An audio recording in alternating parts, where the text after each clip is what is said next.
Alamin na natin ang mga balita sa mundo ng kalakalan, ihatid ng ating kasamang si Joseph Parafina. Joseph?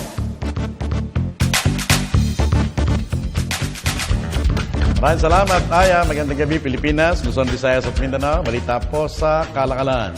Nagsimula na pong tumaas ang presyo ng isda at gulay sa ilang pamilihan isang araw bago ang Semana Santa. Alam po ninyo sa Nipa Q-Mart sa Quezon City, ang dati pong 60 pesos na kada kilo ng ng bawang ay tumaas po ng 120 pesos. Ang luya po naman mula sa 110 pesos umakyat na sa 120 pesos kada kilo ng presyo.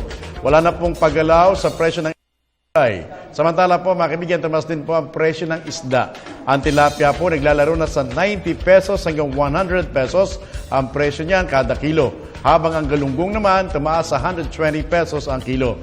Paliwanag po ng mga negosyante, bunsod po ito ng pagtaas ng demand ng isda at gulay tuwing darating po ang Semana Santa.